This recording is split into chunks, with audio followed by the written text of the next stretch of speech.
Alright, and this is the second part of Tester versus iloveoOv.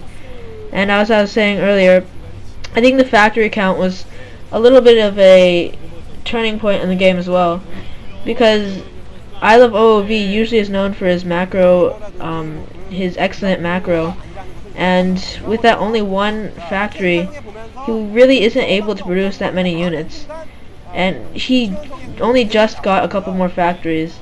Is there any possible reasons that he got such late factories? Is it because of this starport that's coming up right now, as you see?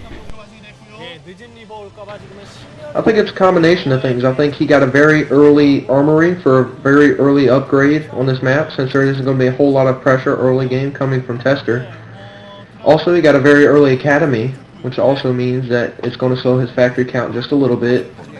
And even that slight advantage of having a slower expansion and a slower factory early game kind of all plays into him not really macroing very heavily early in this game. But I think it really all goes down to the map, in that there isn't a whole lot of pressure coming from this.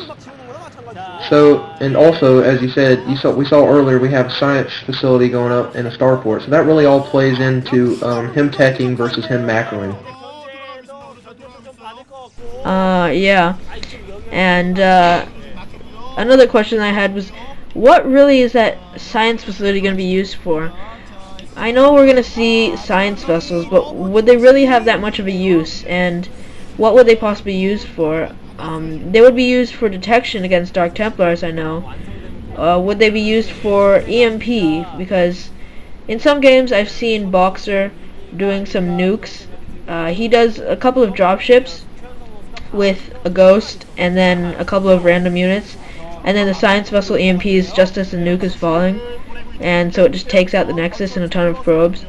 So do you think this could be a nuke plan that iloveoOv is going for, or do you think that these science vessels will be used for something else? We just saw a dropship earlier, and something that I'm also worried about is that Tester really doesn't have any cannons at his main mineral line.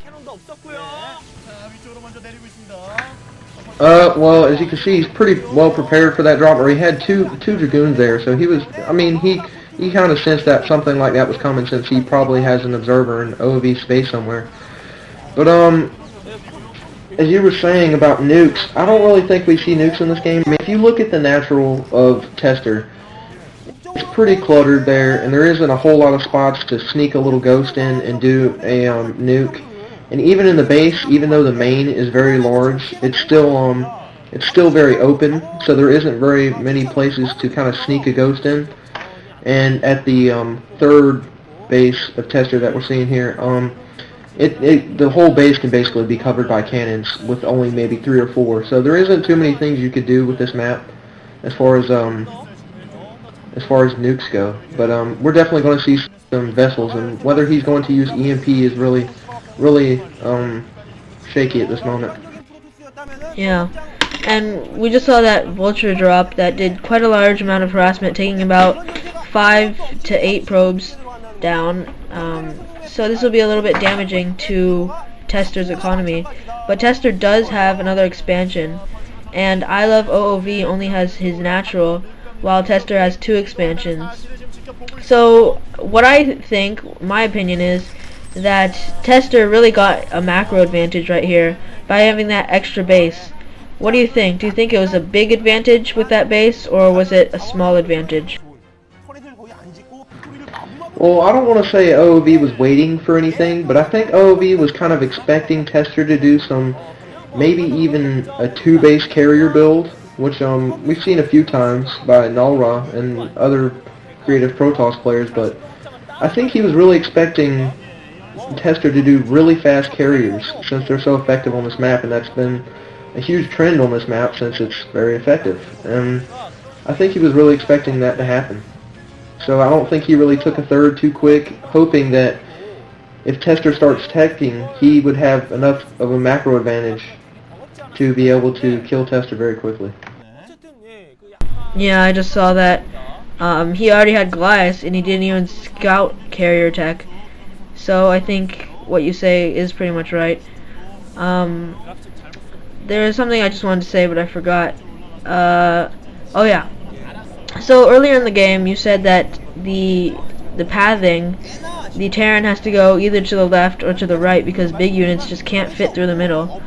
But is this the reason why carriers are so effective on this map? Because Terran just finds it pretty hard to move around the map? Or is it some other reason, such as the pretty large amount of cliffs and what they call the hills or the peaks?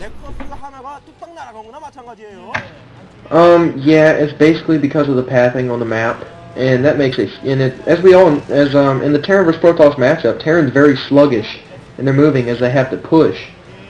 So if you're starting to push and there's carriers roaming all the map, killing your expansion, it's really hard to fight against that.